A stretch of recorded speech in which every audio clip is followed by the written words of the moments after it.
Hello everybody, my name is Ashley and I'm one of the deckhands out here at Jamestown Settlement, and we are going to be wrapping up our tours of JYF Nautical Cribs as we look at the Discovery, one of our smallest recreations out here that represents one of the smallest ships in the fleet that came over in 1607. She is right over my shoulder here, right in between the Susan Constant and the Godspeed.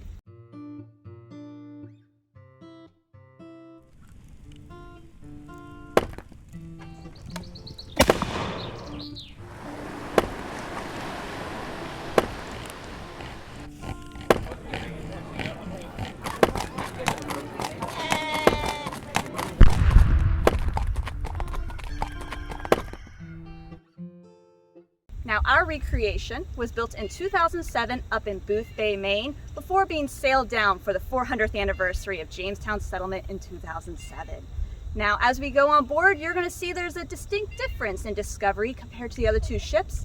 While Godspeed over here was pretty much a reduced version of Susan Constant, Discovery is so small that she's got whole structural differences compared to the two. But let's go check it out. So welcome aboard the Discovery, our itty-bitty vessel. Now I am sitting up here in the bow right now, the front of the ship, and already you can see some differences between the Discovery and the other two vessels. My crewmates Kaya and Carol, they pointed out the beakheads on their vessels, those platforms that go off of the bow of the ship. We don't have one. Discovery's so small that we do not have a platform built off of the bow of the ship. And that's for a couple reasons.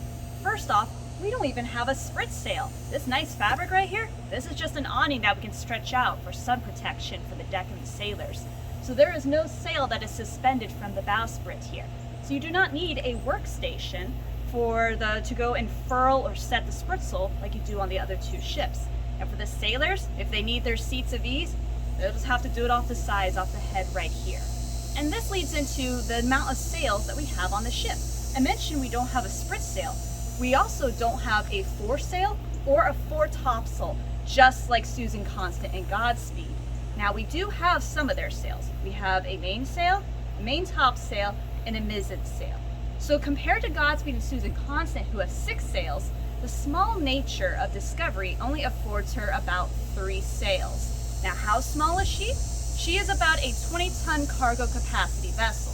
Now if you're interested to know how tonnage relies upon the size of the ship, I would check out Godspeed's video with Carol. She goes into the details about what a ton is and how that affects how much cargo a ship can carry. But to give you a comparison, 20 tons for Discovery, about 40 tons for Godspeed, and 120 tons for Susan Constant. Now we've changed orientation a bit. We are still in the bow, the front of the ship, but now you can see really what's going on behind me in the aft section. And you can see how much is missing compared to the Susan Constant and the Godspeed. I said we didn't have a beakhead, but we also just have one weather deck. There's no castles, there's no forecastle in the bow or aft castle in the stern going up to a quarterdeck. So those officers and captain who would be positioned on the quarterdeck to keep an eye out and take navigation readings, they're just doing it from the weather deck instead of up above the aft castle.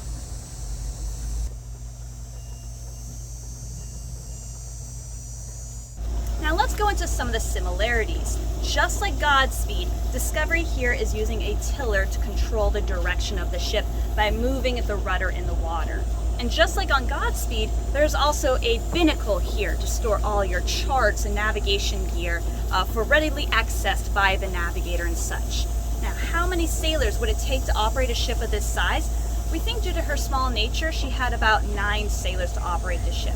So you have Captain John Ratcliffe in charge of the ship on his own schedule. And with 8 sailors, you're potentially looking at a 4-hour watch being divvied up as 4 sailors working and 4 sailors resting. Now for the passengers, we think there are about 12 passengers on board. That means that this ship, along with about 20 tons of cargo, had 21 men for the 4.5-month voyage, living down below in tight quarters, just like the other 2 ships. But let's actually check it out to see what it was like down there.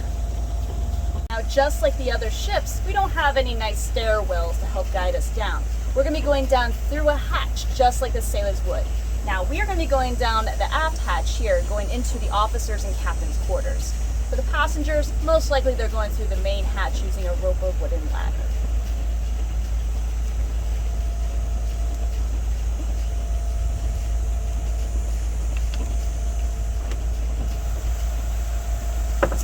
see you down there.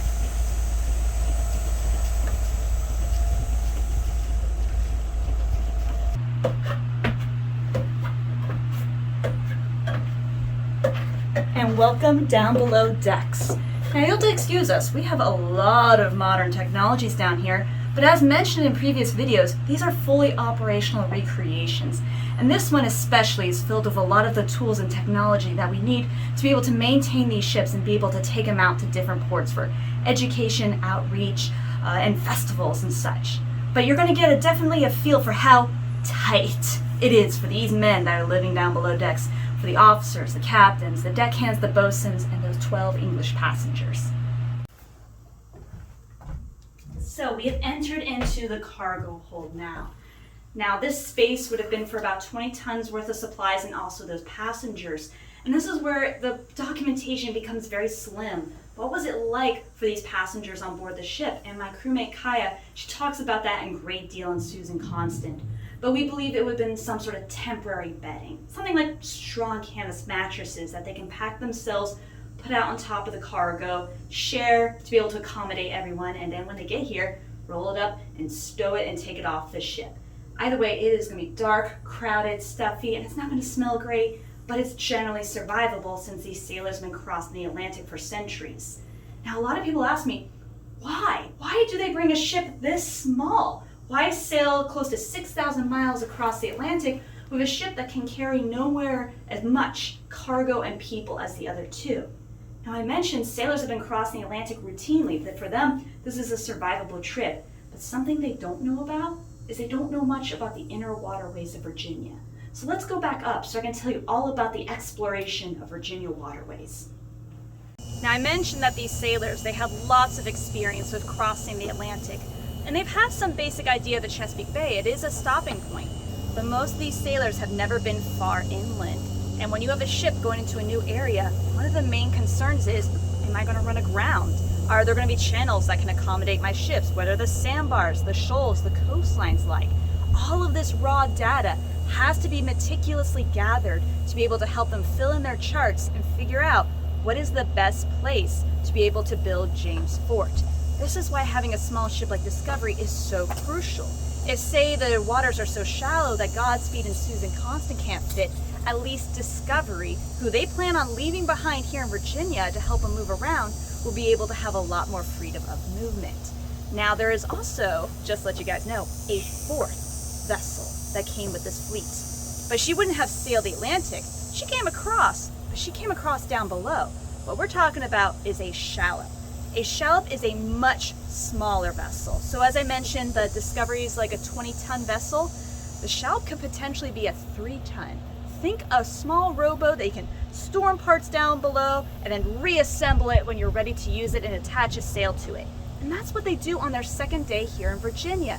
They pull in, they're very happy that they're finally here in Virginia, but immediately on the second day, they're getting to work. They're getting that small ship assembled and they're starting to gather data.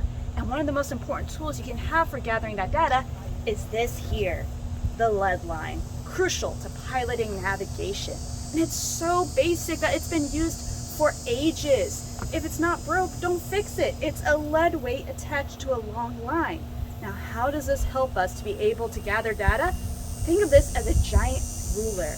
This is what they can use to determine how deep the waterways are.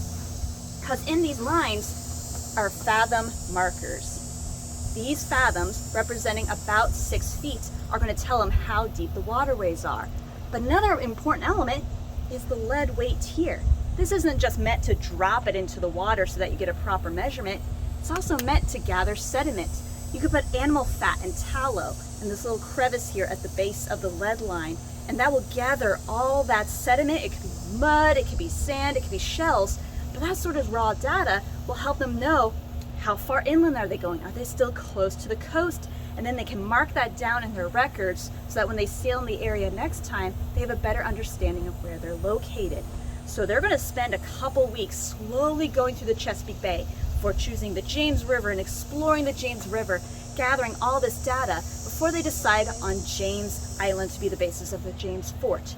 And when Godspeed and Susan Constant go back, because they're just rented for round trips, as I mentioned, Discovery and also the shallop stay behind to be able to keep gathering data, help them move around Virginia to trade with the different Powhatan groups, find resources, and John Smith will go out using both ships to create a pretty accurate chart of the Chesapeake Bay area.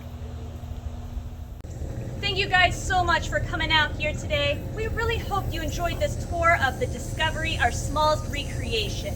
If you're interested, we're going to have links down in the description of the tours of the Godspeed and the Susan Constant on our YouTube channel. And if you like our videos, please like, comment, subscribe, and we hope you have a wonderful rest of your day.